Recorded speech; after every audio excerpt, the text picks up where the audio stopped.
Yo, what's up, everybody? It is Riley's Red Zone here, back with another video, and this is going to be an interesting video today, and I'm hoping this video will pertain to all of you college football fans out there. Today, hopefully, by the way, we actually get a season, but with that being said, hopefully today you will enjoy this video. It's going to be my top 25 college quarterbacks going into the 2020 season. Two things to note here. This is not, I repeat, not based on like who I think will have the best NFL career. That is not what it is at all. It's based off of more who I think will succeed in the college season this year. I'll just give an example. For example, Jarrett King, you'll see, is pretty high on my list. I don't think he'll be as high in the NFL, but he's pretty high on my list here because I think he'll succeed this year. So with that being said, hope you enjoyed this video. Comment down below what you thought and if you disagree with any of my rankings. Also, the top 10 players are going to have some NCAA Football 14 footage in the background. Yes, I still have that game and I was able to get it hooked up to the Elgato. So I hope you guys enjoy that for a little nostalgia there at the end. So with that being said, let's start the list. Starting the list at number 25, I have Adrian Martinez, the junior quarterback out of Nebraska. Now, this may be a little high, you may think, because looking at his stats here, in 2018, going into the year as a freshman, there were a lot of, I'll say just high praise going into the year, and he ended up going with, he had 2,617 yards, 17 touchdowns, and 8 interceptions, which for the college game is relatively good. So the hype just got bigger going into his 2019 campaign, and unfortunately, I think he sort of disappointed. Only had a 59% completion percentage and only 1,956 yards, and he only threw for 10 touchdowns and 9 interceptions, which is not good at all. So that isn't the best stat line, but I think he still has a lot of promise, and this is the make or break year for him. I think that the promise is still there, but he's going to have to show it this year. Otherwise, you may see a quarterback change in Nebraska. Number 24 is James Blackman out of Florida State, and coming in, he was able to play a lot as a freshman, and he threw for 2,230 yards, 19 touchdowns, and 11 interceptions with 135 passer rating. So that was pretty good as a freshman, but in 2018, he didn't play much. He only had 51 attempts with a 64% completion, and he had 510 yards, 5 touchdowns, and 1 interception. So he was efficient when he played, but he didn't play much. But this last season, of course, there was the preseason build-up between the competition between him and Alex Hornibrook, but he ended up getting the starting job, and he went for 2,339 yards, 63% completion, and 17 touchdowns and 11 interceptions, in a 142 passer rating, higher than his freshman year. So I think he sort of has evolved. His freshman stat line was decent, and although he didn't have as many touchdowns, he was more efficient this year. I think he clearly won the job over Hornibrook and anybody else on that team, so I think he's going to take a step up in 2020.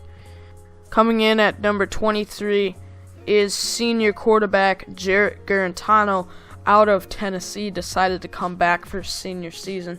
And as a freshman, he got a little bit of action. He ended up getting 997 yards with 4 touchdowns and 2 interceptions on 61.9% completion. And in 2018, he began to rise with 1,900 yards, 12 touchdowns, and 3 interceptions. So he improved a lot there. And last season, he ended up with 2,158 yards, 16 touchdowns, and 8 interceptions, with his highest passer rating as a quarterback in college. So I think he's got a lot of potential here. He's clearly the starter. Decided to come back for senior year, which I think was a good move, and I think he can go for one last run and try to improve that Tennessee program in 2020.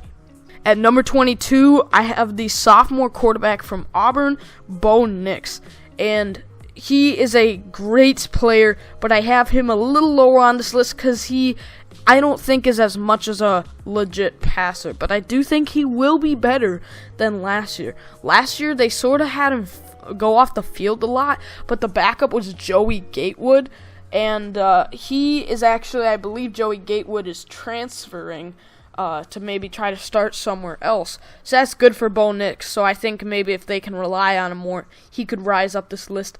But with that being said, as a freshman last year, he threw 377 times, and he completed 57% of those with 2,542 yards, 16 touchdowns, and 6 interceptions.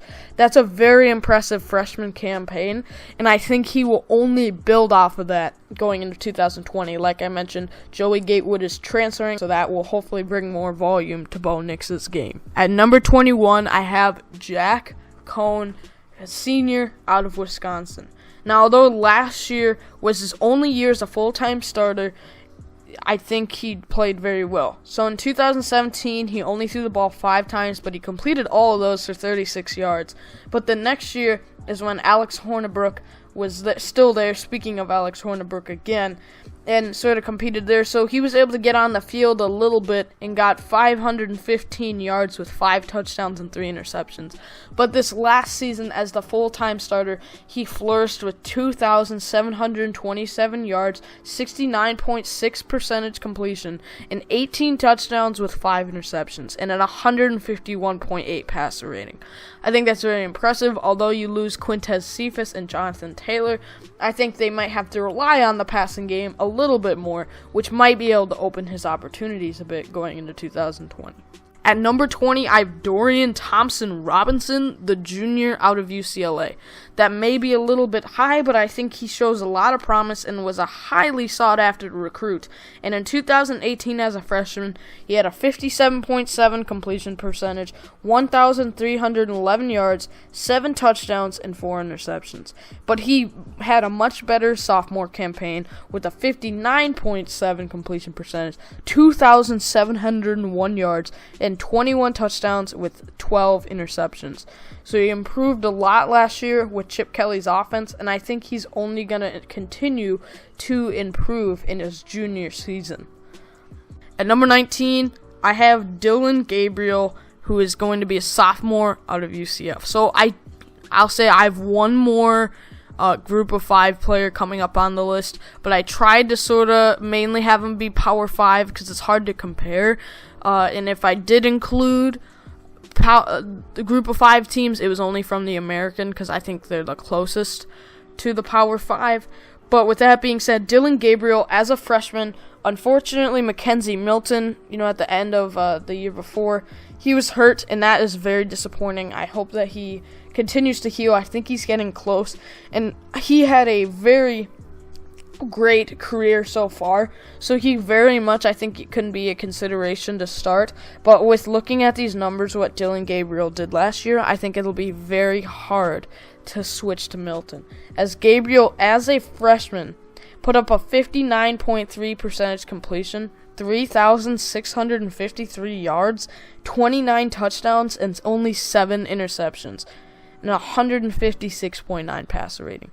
That is amazing as a freshman, and I think it's going to be very difficult for UCF to switch. I think you need to ride with the hot hand. Although Milton is a great player, I think you need to continue with Dillon Gabriel. At number 18, I have senior quarterback Charlie Brewer from Baylor. He decided to come back for his senior season, which I think that was probably a good idea. He can boost his stock this year. But in 2017, he had a 1,562 yards, 11 touchdowns, and 4 interceptions. But in 2018, he improved by a lot and rose up to 3,019 yards, 19 touchdowns, and 9 interceptions. But in 2019, he improved again with a 64.5% completion, 3,161 yards, 21 touchdowns, and only 7 interceptions with an 147 passer rating. So you've seen the improvement every year, which is something that I think that will show again this year. Although they lost to Denzel Mims and Jermichael Hasty, I still think that he will be able to continue his improvement this year in the Big 12. At number 17, I have junior quarterback Sean Clifford from Penn State. So as a freshman, he didn't get much action. He only got 7 passes with 195 yards, but he did throw for 2 touchdowns and 0 interceptions. But last season with the Nittany Lions, he threw it 319 times for a 59.2% completion for 2,654 yards, 23 touchdowns, 7 interceptions, and a 148.5 passer rating. I think you see that big improvement there, and although they lost KJ Hamler, I still think he's going to be a good quarterback this season and maybe even get a little better. I think he's going to be able to build up with James Franklin there in that offense and have another successful season in 2020. At number 16, I have my last group of 5 players, sorry, I only had the 2, which is Brady White, quarterback from Memphis. As a freshman, he threw only for 259 yards, 2 touchdowns, 1 interception. But as a sophomore, he had a huge explosion for 3,296 yards, 26 touchdowns, and 9 interceptions. And in his junior season in 2019, he did it again, throwing 422 times, completing 64% of those for 4,014 yards, 33 touchdowns, and 11 interceptions. That's one of the best stat lines we've seen so far, and he also had a passer rating of 165. Wow, that's a great stat line right there, but I think you've seen the improvement every single year. I don't know if he'll be able to live up to that again, but I think you're still going to get very consistent as he's proven to succeed 2 years in a row. But he is in the AAC, which is a little lower than the Power 5, which is why he's not higher on this list. Coming in at number 15, I have Kellen Mond, quarterback out of Texas A&M. As a freshman, he had 1,375 yards, 8 touchdowns, and 6 interceptions. But he improved as a sophomore when he had 3,107 yards, 24 touchdowns, and 9 interceptions. People thought there was a good chance that he would declare for the draft after his junior season, but he declined a bit, going for 2,897 yards, 20 touchdowns, and 9 interceptions. So although he did decline as a junior, I think he will have a bounce-back campaign as a senior, and he's proven to consistently perform decently, so I think he'll have an improvement this season on a bounce-back campaign in 2020. At number 14, we have the first transfer on my list, which is going to be Feleipe Franks, formerly of Florida, but he's transferring to Arkansas for 2020.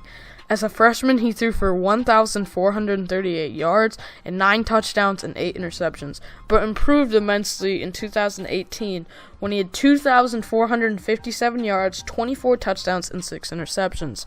Now, unfortunately for him in 2019, he was injured relatively early in the season, so he was only able to go for 698 yards, 5 touchdowns, and 3 interceptions. And unfortunately, his backup, Kyle Trask, played very well, and you will see him later on this list. But he played very well, so he clearly won the starting job, so there wasn't much sense for Feleipe to come back. So it was smart for him to transfer.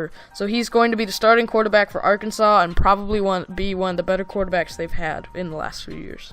At number 13, we have back-to-back transfers with Jake Bentley, formerly of South Carolina, transferring to Utah. Utah lost Tyler Huntley to the NFL, so Jake Bentley will come in and be their new starter. As a freshman in 2016, he threw for 1,420 yards, 9 touchdowns, and 4 interceptions. And he improved again in 2017 as a sophomore with 2,794 yards, 18 touchdowns, and 12 interceptions. But in 2018, he had yet another improvement and threw for 3,171 yards, 27 touchdowns, and 14 interceptions.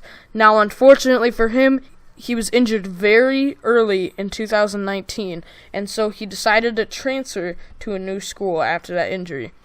So he will be replacing Tyler Huntley and hopefully having a good season in this Utah offense. At number 12, I have sophomore quarterback from USC, Kedon Slovis. As a freshman in the Pac-12, he was able to complete 71.9% of his passes with 3,502 yards, 30 touchdowns, and only 9 interceptions with a passer rating of 167.6. That is a great stat line for a quarterback at USC, and you know that he's going to be the starter when JT Daniels is trying to transfer. Daniels was going into the season last year's starter, but was injured, and Slovis came in and played very well, and it is clear that he has won the starting job, and I think he will put up maybe a similar stat line, or it may possibly improve in 2020. At number 11, here we have back-to-back sophomores with Sam Howell from North Carolina. As a freshman in the ACC, he threw it 422 times, completing 61.4% of those, and he threw for 3,641 yards, 38 touchdowns, and only 7 interceptions, with a passer rating of 160.2. That is insane. And North Carolina was very close in a lot of games to winning some more. Like you look at the Clemson game, they lost on the 2-point conversion. They're a very competitive team. And I think that Sam Howell can continue to improve. And you will see an improvement overall with North Carolina this year. So he should be very effective in 2020. At number 10, we have, as mentioned before, Kyle Trask, quarterback out of Florida. He's going to be going into his senior year, and in 2018, he didn't get much action. He only had 162 yards and 1 touchdown. But replacing Feleipe Franks last year, he was able to come up with 2,941 yards, 25 touchdowns, and 7 interceptions, and a 156.1 passer rating. You saw him take a massive step up last year when the team needed it. I think he can even possibly improve his stat line if he starts the whole entire year this year, and it is clear that he won the starting job as he forced Feleipe Franks to transfer. So he should be a very good quarterback in 2020. Another quarterback that transferred makes the list at number 9, which is going to be senior quarterback Jamie Newman, formerly of Wake Forest, but now will be playing for Georgia. Georgia obviously had a big need at quarterback when Jake Fromm declared for the draft. So in 2017 as a freshman, Jamie Newman didn't get much time as he only threw 4 times and he had 8 yards with 1 interception. But in 2018, he had 1,083 yards, 9 touchdowns, and 4 interceptions as you start to see Wake Forest former quarterback Kendall Hinton begin to transition to wide receiver. And in 2019, he threw for 2,868 yards, completing 60.9% of his passes with 26 touchdowns and 11 interceptions. He also had a 145.4 passer rating, and I think he will continue to improve in this Georgia offense, giving him some good weapons and always a consistent running game. I think he will be a big improvement this year and probably will keep Georgia competitive in the SEC. At number 8, I have Iowa State junior quarterback Brock Purdy. As a freshman, he was able to throw for 2,250 yards, 16 touchdowns, and 7 interceptions as a freshman with a 169.9 passer rating. And in 2019, he improved again with 3,982 yards, 27 touchdowns, and only 9 interceptions. He has continued to improve, and though I don't know if he'll completely replicate that stat line, I think he will once again be very good and probably will succeed at the next level. But Iowa State can keep competitive as they made a bowl game last year, but can maybe improve this year with him still at quarterback. At number 7, I have another transfer quarterback, which is going to be KJ Costello, formerly of Stanford, but he is transferring to Mississippi State. Caden Thompson I believe is transferring because Costello transferred here, so it's clear that Costello will be the starter and probably will succeed. In 2017, he had 1,573 yards, 14 touchdowns, and 4 interceptions. But the next year, he had an amazing season with 3,540 yards, 29 touchdowns, and 11 interceptions.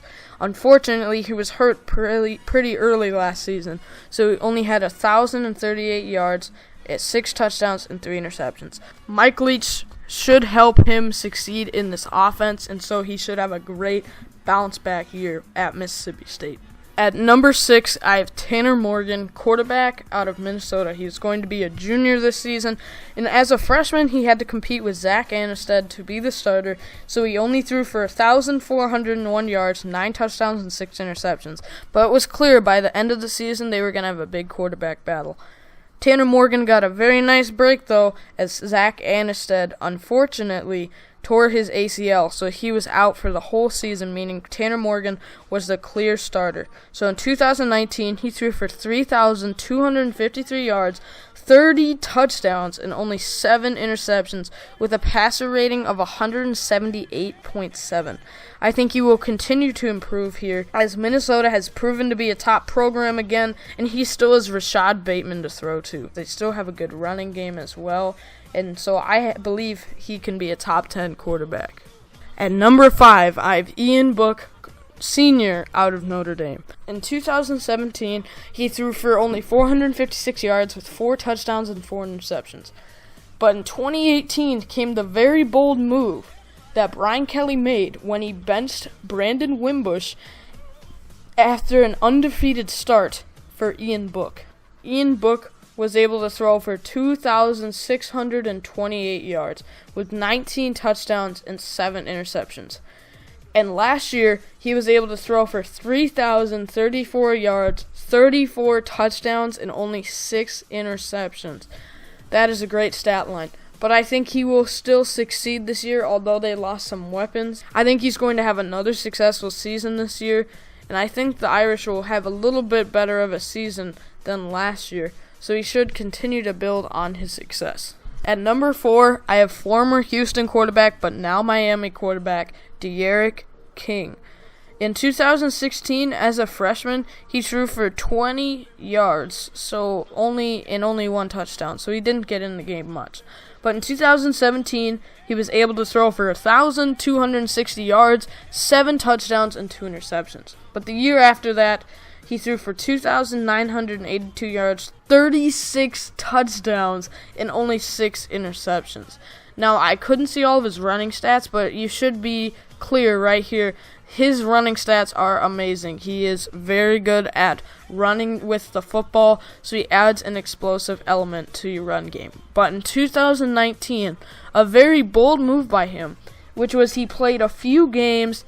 After the team lost a little bit, he said, no, I want to win a national championship. So he said, I'm done. I'm going to redshirt the rest of this season. Now, although it seemed at first that he was going to stay at Houston and try to have one more successful season there, he ended up transferring to the University of Miami, a.k.a. the U. So last year, he only threw for 660 yards and 6 touchdowns, 2 interceptions. But this year, I think he will absolutely succeed, being surrounded by better talent. He's going to be one of the fastest players on the field, and he's still going to have some players to throw to. I love the Miami tight end, and he should be able to succeed in this offense. And this is one of the players I'm very excited to watch this year. This may be a little high for him, but at number 3, I have Sam Ehlinger, quarterback from Texas. As a freshman, he threw for 1,915 yards, 11 touchdowns, and 7 interceptions. But in 2018, he continued upon that success with a 64.7 completion percentage, 3,292 yards, 25 touchdowns, and 5 interceptions. And he did it again, as in 2019, he went up to 65.2 completion percentage, 3,663 yards, 32 touchdowns, and 10 interceptions. You have clearly seen the improvement each year, and I think that after such a great season, he decided to come back, and he wants to win a national championship. Do I think Texas will win it? Probably not, but you know what? I think it's a good move by him to try to get one more successful season, and he should be a very effective quarterback in 2020. You guys probably know it's the clear top 2, but for me, number 2, I have Justin Fields, quarterback out of Ohio State. He's a junior. So in 2018, he was a freshman and was a top recruit at Georgia, and he got in the game just a little bit, but when he did, he was very effective as he completed 69.2% of his passes, 328 yards, 4 touchdowns, no picks, and 173.7 completion percentage. But he was once again beat out by Jake Fromm the next season, and like Jacob Eason, he transferred to a new college. He transferred to Ohio State University, and there he tore it up. He threw 354 times, completing 67.2% of those for 3,273 yards, 41 touchdowns, and 3 interceptions, with an 181.4 passer rating. Although he sort of was shook a little bit at the end of the season playing Clemson, he had one of the best seasons all season last year.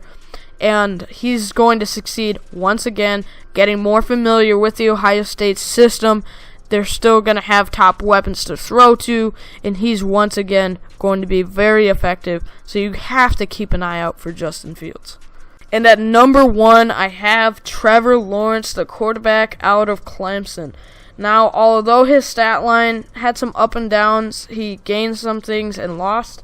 In 2018, as a freshman, he threw for 3,280 yards, 30 touchdowns, and 4 interceptions. And he won them the national championship as a freshman with an 157.6 passer rating. So you knew something was special about this kid. In 2019, they made it to the national championship again. He threw for 3,665 yards, 36 touchdowns, so that was an improvement, but he did go up to 8 interceptions. But he did throw the ball 10 more times, but that still, it was interesting to see the interception go up, but he did also improve his passer rating at 166.7.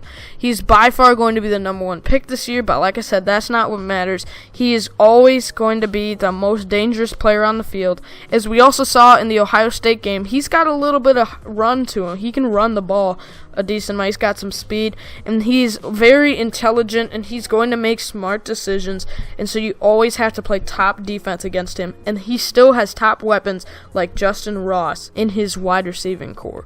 So he's by far the most dangerous quarterback to watch out for, so I have him at number 1 this year.